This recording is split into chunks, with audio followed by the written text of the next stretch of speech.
నమో వెంకటేశాయ. శ్రీ విష్ణు సహస్రనామ మాధుర్యం అనే ఈ శీర్షిక 15వ భాగంలోకి అడుగుపెట్టింది.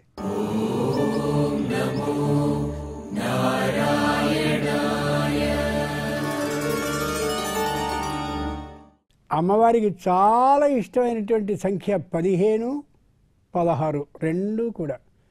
శ్రియ పంచదశంచ శ్రీకామస్తతం జపేత్. 15 అమోఘమైనటువంటి మంత్రాలతో కూడింది శ్రీ సూక్తంగా మనకు కనిపిస్తుంది. అంచేత ఇంకా శ్రద్ధగా మనం చేయాలి, ఇంకా చక్కగా మాధుర్యాన్ని అందరికీ అందించేలా ఆ స్ఫూర్తితో ఉండాలి. 21వ శ్లోకం నుండి 30వ శ్లోకం వరకు తన్మయత్వంతో పూర్వంలానే గానం చేయండి.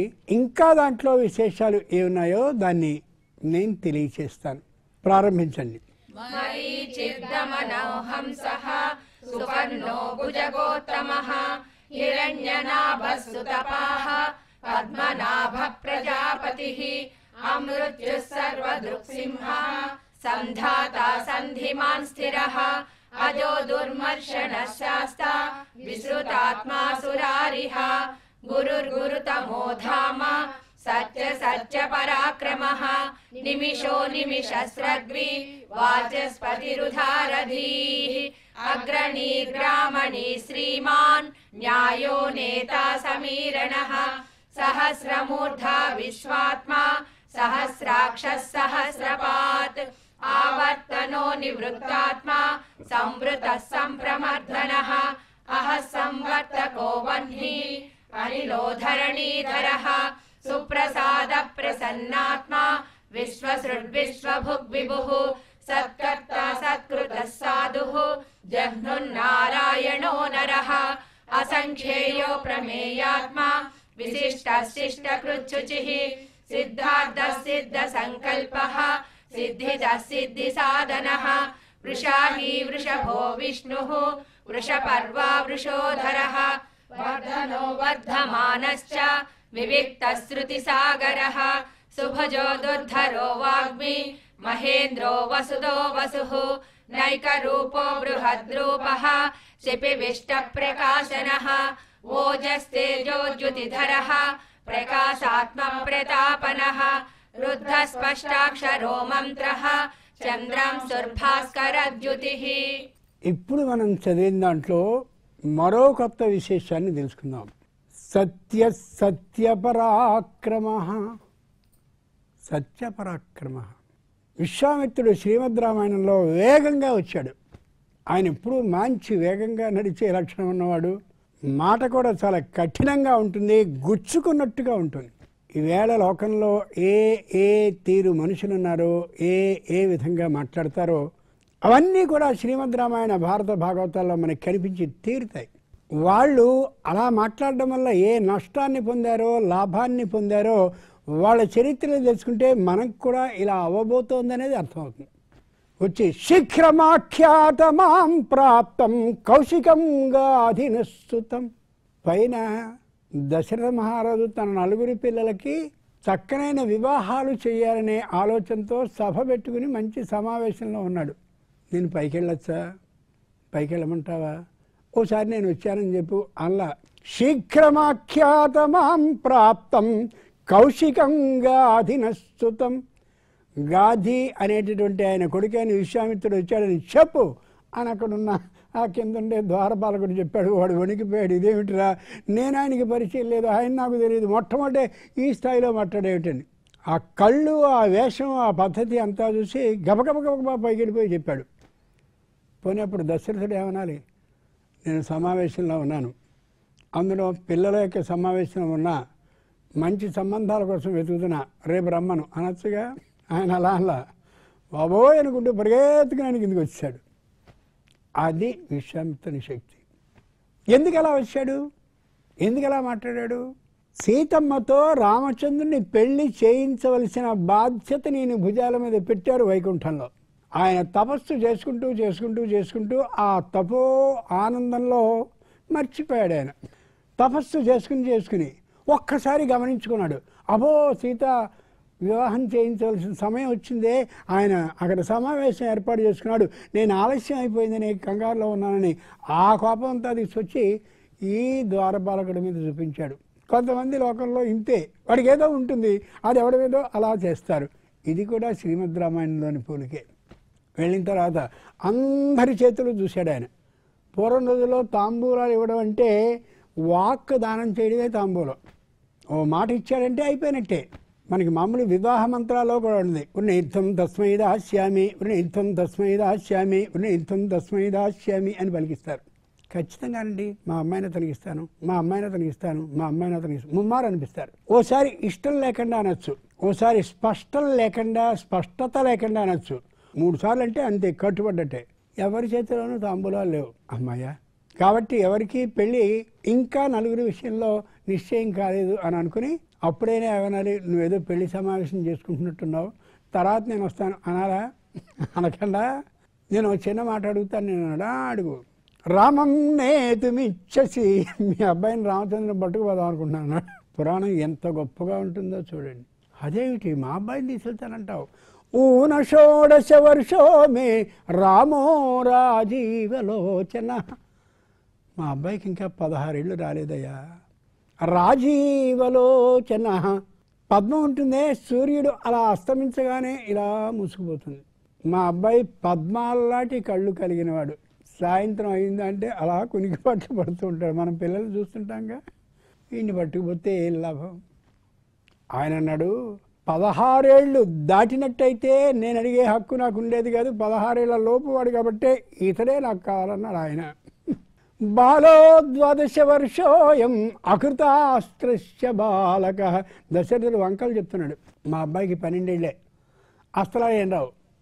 అస్త్రాలు రావా, నేను నేర్పుతాను, పట్టుకుపోతాను. ఆయన అనుకున్నది సాధించాలి. కొంతమంది మాట తీరు ఎంత గట్టిగా ఉంటుందంటే అంత గట్టిగా. బాలో 12 వర్షోయం అకృతాస్త్రస్య బాలక, నేను నేర్పుతాను, పట్టుకుపోతాను.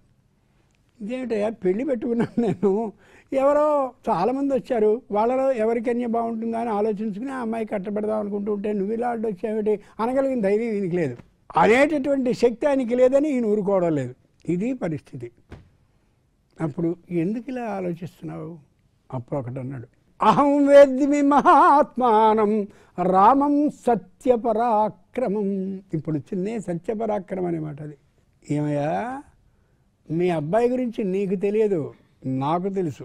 అహం వేద్మి మహాత్మానం రామం సత్యపరాక్రమం. నిజమైనటువంటి రాజుకి ఆయుధాలు, బల్యాలు, కత్తులు, కటార్లు, డాళ్ళు ఇవి అక్కర్లా, పరాక్రమం ఉంటే సరిపోతుంది. మీ అబ్బాయికి ఈ ఆయుధాలు ఏమక్కర్లా, సత్యపరాక్రమం, రుజువైనటువంటి మాట ఉంది అంతే. లోకంలో కొందరు ఉంటారు, ఆయన మాట అన్నాడంటే వెనక్కి పోడండి అంటాం. అట్టాటి లక్షణం కలిగిన వాడు మీ అబ్బాయి. రామం సత్యపరాక్రమం, మీ అబ్బాయి సత్యమే తనకు అమోఘమైన సాహసం ఆయుధంగా కలిగినటువంటి వాడు. అంతేకాదు, సత్యపరా ఆక్రమం, ఆ సత్యగుణంతో పరలోకాన్ని కూడా ఆక్రమించగలిగిన శక్తి ఉన్నవాడు మీ అబ్బాయి. నీకు తెలియదు. అహం వేద్మి, మీ అబ్బాయిని అహం అహ సంవర్తకో వహ్ని. అహహ అంటే శ్రీ మహావిష్ణువుగా నాకు తెలుసు, నీకు తెలియదు. నువ్వేదో కన్నానని అనుకుంటున్నావు, నిజానికి నువ్వు కల్లా పాయసం వల్ల కన్నావు నువ్వు, కానీ నాకు తెలుసు అక్కడగాని నేను. అంచేత వీడు శ్రీ మహావిష్ణువు. నీ అబ్బాయి అనుకుంటున్నావు, మీ అబ్బాయి కాదు. అహం మహావిష్ణువు అని తెలుసును, సత్యమే ఆక్రమంగా కలిగిన వాడిని తెలుసును, తన సత్యగుణంతో పరలోకాన్ని కూడా ఆక్రమించగలిగిన శక్తివంతుడని నాకు తెలుసును, కాబట్టి వీడిని పట్టుకుతాను. అంతేకాదు, తస్య నామ వై అహహ ఇతి ఉపనిషత్తు తెలియజేస్తుంది. భగవంతుడి పేరేమిటంటే అహహ అని. అంచేతనే భగవంతుడు తలుచుకోగానే ఎలా ఆనందం వస్తుందో, ఏదైనా మంచి విషయం అని ఎలా అహహ నవ్వుతాం. అంతేగాని ఎవడు ఊహూ నవ్వడు. ఎందుకని అది నిర్ణయించారు. భగవంతుడు అలా లోపల నుండి ఆనందంతో తేజోరూపంగా వస్తాడు, ఆనంద తేజంతో వస్తాడు. ఎంత గొప్ప మాట అది. తస్య నామ వై అహహ ఇతి. అంతేకాదు, అక్షరాల్లో మొదటిది అ, అక్షరాల్లో చివరిది హ. సాక్షాద్వర్ణగతో విష్ణు. ప్రతి అక్షరంలో కూడా శ్రీ మహావిష్ణువు ఉంటాడు. అహం వేద్మి, నాకు తెలిసాయా మీ అబ్బాయి సాక్షాత్తు వైకుంఠానికి అధినాథుడైనటువంటి శ్రీ మహావిష్ణువుని పంపించు. ఈయన లౌకిక దృష్టి, ఆయనది అలౌకిక దృష్టి, గుర్తుంచుకోవాలి. లోకంలో ఇద్దరు మామూలుగా వాదించుకుంటూ ఉంటారు. వీడు కేవలం లౌకికమైన ధనాలు దృష్టితో మాట్లాడతాడు, అతడు పూర్తిగా ఆ దృష్టితో ఉంటాడు. తిరుపతి వెళ్ళిపోదాం అనుకుంటున్నాను నేను. ఎందుకు వెళ్తావు? ఇక్కడ బాగా వ్యాపారం సాగుతుందిట, ఇది లౌకిక దృష్టి. తిరుపతి వెళ్ళిపోదాం అనుకుంటున్నాం, ఎందుకని? ఆ భగవంతుని సేవించుకోవడానికి. రెండూ ఒకే చోటికి వెళుతున్నాయి ఇద్దరూ కూడా, కానీ ఆ దృష్టి వేరు. అప్పుడు అన్నాడు, నేను జటా వల్కల ధారిని, జడల్ని నారబట్టల్ని కట్టినటువంటి వాడిని, నువ్వు రాగ ద్వేషధారివి. మా అబ్బాయి అనురాగం, అలాగే మళ్ళీ పెట్టుకుపోతే ఇలాగా అని రాగము ఇతరుల మీద ద్వేషము ఉన్నవాడివి నువ్వు, నేను ఇంతటి వాడిని. నువ్వు సాంసారికమైనటువంటి ఆనందంలో మాత్రమే మునిగేవాడివి, నేను అట్లాంటి వాడిని కాదు, పరమేశ్వర దృష్టి కలిగిన వాడిని. అంచేత ఈ ఉన్నవాడిని అహం వేద్మి, నాకు మాత్రమే తెలుసు ఆయన విష్ణువు అని. ఇలా ఇద్దరూ చర్చించుకుంటూ ఉంటే ఎవరో ఒకరు తునితగు చేయాలి కదా. వెంటనే వశిష్ఠ మహర్షి అన్నాడు, ఏమయ్యా పంపించడం బాగుంటుందని, నువ్వు నా దగ్గరుండి రాముడిని పంపించేయమంటావా? రాముడు వెళ్ళిపోతే నా ప్రాణం అంతా పోతుందయ్యా, నేను పంపలేను. అలా కాదు, ఈయన దగ్గరికి పంపించడం చాలా మంచిది. ఆయన శస్త్రాలను నేర్పుతాడు, అస్త్రాలను నేర్పుతాడు, ఏం కావాల్సి వచ్చినా అది చేయగలుగుతాడు ఆయన. వీడికి కష్టం వస్తుందని నువ్వు అనుకుంటున్నావు, నీ దగ్గరుంటే వచ్చిన కష్టానికి నువ్వేం చేయలేవు. ఆయన కష్టం రాకుండా ఛత్రంలా కాపాడుతాడు కాబట్టి ఆయన వెంట పంపడం మంచిది. నువ్వు నా వైపు నుండి నా కొలువులో ఉండి అతడితో పంపించమన్నట్టున్నావేటి? నాకు తెలుసు. ఎందుకని? వశిష్ఠుడు నిరంతరం తపోధ్యానంలో ఉంటాడు కాబట్టి ఆయనకి తెలుసును. అందుకనే శాస్త్రం ఒకటి చెప్తూ ఉంటుంది, భగవంతుణ్ణి ఎదురుగా చూస్తేనే చూసినట్టు కాదు, భగవంతుణ్ణి సమాధి స్థితిలో చూస్తే ఉంటాడని భగవద్గీత అదే చెప్తుంది. సమం కాయ శిరోగ్రీవం ధారయన్నచలం స్థిర సంప్రేక్ష్య నాసికాగ్రం స్వం దిశశ్చ అనవలోకయన్. భగవంతుణ్ణి ఆలయంలోకి వెళితే మాత్రమే దర్శించడం కాదు, బాచిం పెట్టి చక్కగా వేసుకో. సమం కాయ శిరోగ్రీవం, శరీరం, మెడ, తల లంబ ఆకారంలో ఉండేలా చూడు. ఎంత గొప్ప మాట. శిరోగ్రీవం ధారయన్ అచలం, శరీరాన్ని కదపకు. స్థిర, బుద్ధి పారిపోతూ ఉంటుంది ఎక్కడెక్కడికో, స్థిరంగా ఉంచు. శరీరాన్ని కదపకు. మనసస్తు పరాబుద్ధి, మనస్సు కంటే పైది బుద్ధి కాబట్టి ఏది ఆలోచన రా నీకు. అదే ఒక రోజులో ఎలా వస్తుంది, ఒక రోజులో వస్తుంది నేను చెప్పడంలా, ఒక రోజులో రాదు, రోజు అలా అభ్యాసాన్ని చేయిస్తే వస్తుంది. సంప్రేక్ష్య నాసికాగ్రం, ముక్కు మీదుగా చూపిని ప్రసరింపజేసుకుని నేను వెంకటేశ్వరుని ఆలయంలో ఉన్నాను. ఇప్పుడు ధ్వజస్తంభం దగ్గర ఉన్నాను, అక్కడి నుంచి లోపలికి ప్రవేశిస్తున్నాను. అమోఘమైనటువంటి వెండి వాకిలి నాకు కనిపిస్తోంది, అక్కడి నుంచి ఎడమ వైపుకు వెళుతున్నాను. ఇలా ఇలా ఇలా అనుకుంటూ అలా దైవాన్ని దర్శించు, అది నిజమైనటువంటి సమాధి స్థితి. దిశశ్చ అనవలోకయన్, దిక్కులెటూ చూడకు. అంచేతనే నిజమైనటువంటి తపస్సుని, ధ్యానాన్ని, సమాధి స్థితిని పొందాలంటే ఎవ్వరూ నిద్రలేవకుండా ఉండేటటువంటి సమయంలో చేస్తే ఏ దైవాన్ని కావలిస్తే ఆ దైవాన్ని చూడొచ్చు. ఒక పైసా కూడా ఖర్చు లేకుండా ఇష్టం వచ్చిన అన్ని తీర్థయాత్రలకి వెళ్ళొచ్చు. తీర్థయాత్ర అయిపోయి ఇంటికి వచ్చిన తర్వాత వేరే విధంగా ప్రేక్షకులు కానీ మీరుగా అనుకోకండి, అక్కడ రోజున భోజనం బాగుండా, ఇక్కడ అలా చేశాడు, ఇవే చెప్పుకుంటూ ఉంటారు. చాలా దుఃఖాత్మకంగా ఉంటుంది. వద్దు, తెల్లవారుజామున లేచి చక్కగా విధమైనటువంటి సమాధి స్థితిలోకి వెళ్ళి చూస్తే భగవంతుడు కనిపిస్తాడు. అలా సాధించినటువంటి శక్తి ఉన్నవాడు విశ్వామిత్రుడు.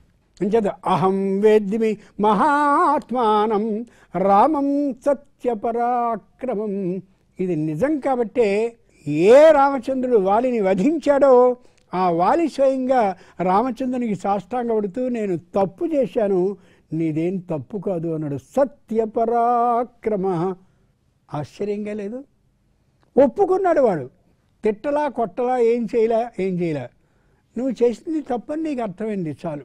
ఇంచేత నిజమైన సత్యమైన వాక్కుని కానీ మాట్లాడుతూ ఉన్నట్లయితే మన మాటే మన నిజాయితీని తెలియచేస్తూ వ్యక్తిని గొప్పవాణిగా అలా పైన నిలబెట్టి తీరుతుంది. మనం మామూలుగా చూస్తూ ఉంటాం, హరిశ్చంద్రుని కథ ఏం తెలిసింది నీకు? నిజం మాట్లాడితే ఇంత ఇబ్బంది వస్తుందా? అసలు నేను అప్పు తీసుకోలేదంటే వదిలిపోతుంది కదా అని. అది చవటతనం, అది కాదు కావాల్సింది. అన్న మాట మీద నిలబడేటటువంటి తనంతో ఉండడం ఏదైతే ఉందో అది గొప్పతనం. దాని ద్వారా నిరూపించుకోగలగాలి, తెలుసుకోవాలి. అలాగే ఇక్కడ కూడా రామం సత్యపరాక్రమం. సత్యం అంటే మాట్లాడబడేది, ధర్మం అంటే చేయబడేది. అంచేతనే సత్యం వద, ధర్మం చర. అమా ధర్మం చేయి అంటాడు వీధిలోకి బిచ్చగాడు వచ్చి. అమా ధర్మం చేయి. అది ధర్మం చేయి అంటే ఆచరణలో ధర్మం, వాక్కులో సత్యం. ఈ రెండు ఉన్నటువంటి వాడు సత్యపరాక్రమ. అంటేనే రామో విగ్రహవాన్ ధర్మ. రాముడు ధర్మపరుడు, సత్యపరాక్రమ. ఈ రెండు ఆయనలో ఉన్నాయి. అంచేత అంత గొప్ప నామాన్ని శ్రీ విష్ణు సహస్రనామ మాధుర్య ఘట్టంలో మనం తెలుసుకోగలుగుతున్నాం. మళ్ళీ ఒక్కసారి ఇదే 21 నుండి 30వ నామం వరకు మళ్ళీ చదువుదాం. మరో కొత్త విశేషాన్ని తెలుసుకుందాం కొత్త కోణంలో పురాణ పరంగా. ప్రారంభించండి. మరీచిర్దమనోహంసః సుపర్ణో భుజగోత్తమః హిరణ్యనాభः సుతపాః పద్మనాభः ప్రజాపతిః అమృత్యుః సర్వదృక్సింహः సంధాతా సంధిమాన్ స్థిరः అజో దుర్మర్షణస్యాస్త విశ్రుతాత్మా సురారిః గురుర్గురుతమో ధామ సత్య సత్య పరాక్రమః నిమిషో నిమిషస్రగ్వి వాచస్పతిరుధారధీః అగ్రణీర్గ్రామణీ శ్రీమాన్ న్యాయో నేతా సమీరణః సహస్రమూర్ధా విశ్వాత్మా సహస్రాక్షः సహస్రపాత్ ఆవర్తనో నివృత్తాత్మా సంవృతః సంప్రమర్దనః అహః సంవర్తకో వహ్నిః అనిలో ధరణీధరః సుప్రసాదః ప్రసన్నాత్మా విశ్వసృగ్విశ్వభుగ్విభుః సత్కర్తా సత్కృతः సాధుః జహ్నుర్నారాయణో నరః అసంఖ్యేయో ప్రమేయాత్మా విశిష్టశిష్టకృచ్ఛుచిః సిద్ధార్థः సిద్ధసంకల్పः సిద్ధిదः సిద్ధిసాధనः వృషా హి వృషభో విష్ణుః వృషపర్వా వృషోదరः వర్ధనో వర్ధమానశ్చ వివిక్తः శృతిసాగరः సుభుజో దుర్ధరో వాగ్మి మహేంద్రో వసుదో వసుః నైకరూపో బృహద్రూపः సిపివిష్టప్రకాశనः ఓజస్తేజో ద్యుతిధరः ప్రకాశాత్మ ప్రతాపనః రుద్రస్పష్టాక్షరో మంత్రః చంద్రాంశుర్భాస్కరద్యుతిః. చాలా బాగా చదువుతున్నారు. శ్రీమాన్ మంచి నామం. ఏ నామం మంచిది కాదు. ఈ భాగంలో ఇప్పటి వరకు చెప్పుకోనటువంటి మంచి నామం అది శ్రీమాన్. శ్రీ అంటే లక్ష్మీదేవి, మాన్ అంటే కలిగినవాడు. లక్ష్మీదేవి తనతో ఉన్నటువంటి వాడు. అది మామూలు అర్థం, అది కాదు. శ్రీ అనేది అక్షరం కాదు, అదొక పదం. అక్షరానికి పదానికి తేడా ఉంది. అక్షరం అంటే మరోదేదో కలిస్తే తప్ప అర్థాన్ని ఇయ్యలేని అక్షరం. అర్థాన్ని ఇయ్యగలిగినటువంటిది ఒకే అక్షరం ఉన్నా అది పదం అవుతుంది తప్ప అక్షరం కాదు. శ్రీ అనేది 6 అర్థాలు ఇస్తుంది. 6 అర్థాలు ఇచ్చే అక్షరం కాబట్టి ఇది అక్షరం కాదు, పదం. శృణోతీతి శ్రీ. మనం ఏదైనా చెప్పామనుకోండి ఆవిడికి, ఇలా ఉంది నా పరిస్థితి, ఆర్థిక స్థితి బాగుండలేదు, ఆరోగ్య స్థితి బాగుండలేదు, బాధ్యతలన్నీ ఉన్నాయి, ఇవన్నీ మనం చెప్పామనుకోండి, శృణోతీతి శ్రీ వింటుంది. ఆ వినేటటువంటి లక్షణం కలిగిన శ్రీతో కూడినవాడు శ్రీమాన్. చెప్పుకోండి. ద్రౌపదీదేవికి బ్రహ్మాండమైనటువంటి కష్టం హస్తిపురంలో వచ్చినటువంటి సందర్భంలో ఆవిడ పెద్దగా అరవలా గొంతెత్తి పెద్ద శ్లోకాలని పాడలేదు, కీర్తనల్ని పాడలేదు. మనసా సస్మార కేశవం. మనసులో ఆ కృష్ణుని ఒకసారి తలుచుకుంది. పెద్దగా భగవంతుడికి వినిపించాలంటే మౌనంగా లోపలనుకోవాలి. ఆశ్చర్యంగా లేదు? మౌనంగా లోపలనుకుంటే పెద్దగా వినిపిస్తుంది ఆయనకి. అలా అని చెప్పి పెద్దగా అరుస్తూ భజన చేయడం తప్పు అని నేను అంటలేదు, కానీ ఆయన అంత జాగ్రత్తగా వినగలిగినవాడు. శృణోచ్చకర్ణ ఆయన చెవులు లేకపోయినా వినగలడు. పశ్యత్యచక్షు, కళ్ళు లేకపోయినా చూడగలడు. అది ఆయన గొప్పదనం. పాణిపాదో జవన, ఆయనకి చేతులు కాళ్ళు లేకపోయినా వేగంగా వెళ్ళగలిగిన వాడు, పరిగెత్తగలిగి వెళ్ళగలిగినటువంటి వాడు. అది విశేషం. మరే విశేషం ఇంకోసారి అనుకుందాం. అంచేత ఆ తీరుగా ఉండేటటువంటి పద్ధతి ఉన్న మహానుభావుడైన. శృణోతీతి శ్రీ, ఆవిడ వింటుంది. లోకల్లో మనం ఏదైనా అయ్యగారున్నారా అంటాం, లేరండి. సరే అయితే ఈ విషయం ఆయన వచ్చిన తర్వాత చెప్పండి, వెళ్ళిపోతాం. ఆవిడ చెప్పలేదనుకోండి, ఏమవుతుంది మన పరిస్థితి? మళ్ళీ మామూలుగా. కానీ ఆవిడ శృణోతీతి శ్రీ వింటుంది. శ్రావయతీతి శ్రీ, ఆయనకి ఎప్పుడు ఖాళీ ఉంటుందో, ఏ పనులు లేకుండా ఎప్పుడు ఉంటాడో గమనించి శ్రావయతి, వినిపించే ఆవిడ కూడా శ్రీ. అటువంటి శ్రీమాన్, నన్ను ప్రోవమని చెప్పవే సీతమ్మ తల్లి. ఈ కష్టంలో ఉన్నానమ్మా, ఆలోచించు చూడు, ఎవ్వరూ నాకు సహకరించడం లేదు, నన్ను ప్రోవమని చెప్పవే సీతమ్మ తల్లి. సభ్రాతుశ్చరణౌ గాఢం నిపీడ్య రఘునందన సీతామువాచాతిషా రాఘవంచ మహావ్రతం. దండకారణ్యానికి వెళ్ళేటప్పుడు సీతారాముడు ఇద్దరు వెళ్ళిపోతుంటే లక్ష్మణస్వామి, అయ్యో నన్ను పట్టుకుపో, మా అమ్మ చెప్పిన జాబితాలో నీ పేరు లేదు, నేను తీసుకెళ్ళను. ఆయన స్థిర, ఓ మాట అన్నాడు అంటే అంతే. వెంటనే అప్పుడు ఏం చేశాడు లక్ష్మణస్వామి? సభ్రాతుశ్చరణౌ గాఢం నిపీడ్య, రామచంద్రుని పాదాలు గట్టిగా పట్టుకున్నాడు. గుర్తుంచుకోవాలి. పట్టుకుని సభ్రాతుశ్చరణౌ గాఢం నిపీడ్య రఘునందన సీతామువాచాతి యశా, సీతమ్మ ముఖంలో చూసి, అమ్మా నువ్వైనా చెప్పు. ఎంత గొప్ప మాట. పిల్లలు ఏం చేస్తుంటారు ఒక్కో సందర్భంలో, మనం ఏదైనా ఊరెడుతున్నప్పుడు ఆలోచించి చూడండి. ఒరే నువ్వు చేసావే ఇదే పని అక్కడ వేళ చేశాడు రా లక్ష్మణస్వామి అని చెప్తే, ఎవడా లక్ష్మణుడు ఏమిటది అడిగితే చిన్న కథని వాడికి చెప్తే, చిన్న తనంలో మనం చెప్పిన కథ శాశ్వతంగా గుర్తుంటుంది. ఇలా పురాణాన్ని బతికించాలి. బాగా ఆలోచించి చూడండి, ప్రేక్షకులు కూడా ఊహించండి. అలా చెప్దాం ఆ కథల్ని. ఈ దిక్కుమాలిన కొత్త కాలపు కథల వల్ల ప్రయోజనం ఏమీ ఉండదు. ఎంత తొందరగా ఆత్మహత్య చేసుకుంటే పీడ వదిలిపోతుందా అనే ఆలోచనలే తప్ప మరొకటి రావు. ఇలా అన్నాననేమనుకోకండి, ఆందోళనతో హృదయంలోని బాధతో మనవి చేస్తున్నాను. సీతామువాచాదేశా, మీ ఆయన విపరీతమైనటువంటి నిర్ణయానికి కట్టుబడే మనిషి అంచేత నేనేం చెప్పినా వినడు, నువ్వైతే చెప్తే వింటాడు కాబట్టి అడుగుతున్నాను. శ్రవయతీతి శ్రీ, ఆ విన్నదాన్ని అక్కడ అలా అందించి చెప్పేది ఆవిడ. ఇంకోటి శృణాతీతి శ్రీ, శ్రీణాతీతి శ్రీ, శ్రియతైతి శ్రీ, ఇంకా 4 అర్థాలు. రాక్షస స్త్రీలందరూ చుట్టూరా ఉన్నారు లంకలో. కొంతమంది రోకళ్లతో, కొంతమంది ఇష్టం వచ్చిన ఆయుధాలతో, భల్లాలతో, భల్లాలంటే బల్లాలు, మిగిలిన వాటితో అన్నింటిలో కూడా ఆవిడని తర్జేంటి ముహుర్ముహు భలే భయపెడుతున్నారు. అప్పుడు త్రిజటకు ఒక కళ వచ్చింది. పిచ్చి మహాలారా, ఇప్పుడు మామూలు కాదురా, నాకు కళ వచ్చింది. ఆ కళ వచ్చింది దాని ఉద్యోగం ఏమిటి? కాపలా కాయడం. రాత్రిపూట కాపలా కాసేదానికి కళ వచ్చిందా అంటే ఎవడైనా ఏం చేస్తాడు? ఉద్యోగం నుంచి తీసేయడు. అది వచ్చి చెప్పింది కళ, నాకు కళ వచ్చింది. ఈవిడ సామాన్యాలు కదా. ప్రణిపాత ప్రసన్నాహి మైథిలీ జనకాత్మజ, ఆవిడని ఏం చేయకండి, అలా నమస్కరిస్తే చాలు బ్రహ్మాండంగా మనందరినీ రక్షించేది అని. హృదయంలోని బాధని అమ్మవారి ఎదురుగా నిలబడలా చెప్పుకుంటే తప్పక అనుగ్రహిస్తుంది. ఇంతే కాదు, కైంకర్యాన్ని ఇస్తుంది ఆవిడ. మొత్తం రాక్షస స్త్రీలందరూ ఇలా ఉన్నప్పుడు ఆంజనేయుడు వచ్చాడు.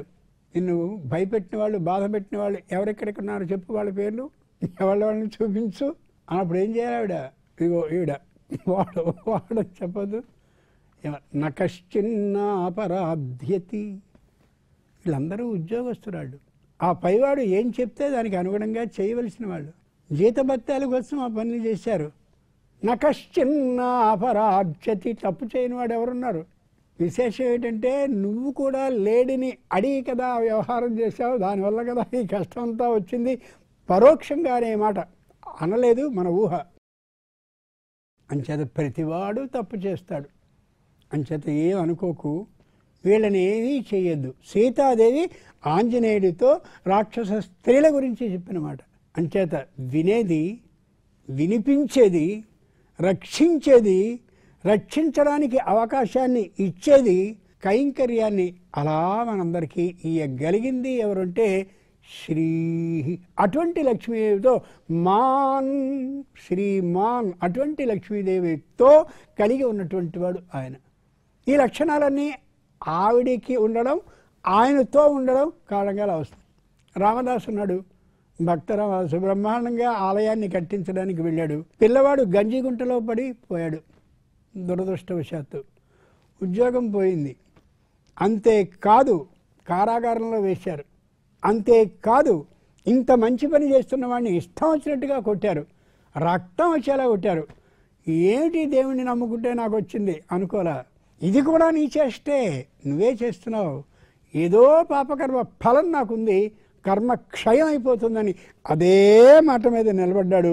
ఈవేళ భద్రాచల రామాలయం అనగానే ఆయనే కనిపిస్తాడు, గుర్తుంచుకోగలగాలి. శ్రీమాన్ అంతటి ఉత్తమురాలైనటువంటి ఆ లక్ష్మీదేవిని నిరంతరం కలిగినవాడు, ఎప్పుడు అంతేగా. సకౌస్తుభం, అలాగే వక్షస్థల స్థితాం, నిరంతరం వక్షస్థలం మీద ఆవిడ్ని ధరించే ఉంటాడు. అంత గొప్ప నామం శ్రీమాన్ అనేది. ఈ విధమైనటువంటి స్ఫూర్తితో, ఆనందంతో ఎప్పటికప్పుడు కొత్త కొత్త విషయాల్ని మనం తెలుసుకోగలుగుతున్నాం. మీ అందరికీ కూడా గుర్తు చేస్తున్నాం ఈ విశేషాల్ని. వీటిని మీరు కూడా 10 మందికి అలా పంచుకుంటూ కానీ వెళ్ళినట్లయితే ఆ పురాణం తప్పక జీవించి ఉంటుంది మన మధ్య. ఉచ్ఛ్వాస నిశ్వాసంలో నిరంతరం అలా ఉంటుంది. మన పిల్లల ద్వారా మరికొన్ని తరాలకి ప్రసారం అవుతుంది. అందుకోసమే శ్రీ వెంకటేశ్వర భక్తి ఛానల్ వారు దీనికోసం ప్రత్యేకంగా ఒక కార్యక్రమాన్ని ఏర్పాటు చేశారు. ఆ విషయాన్ని మర్చిపోవద్దు. ఓం నమో వెంకటేశాయ.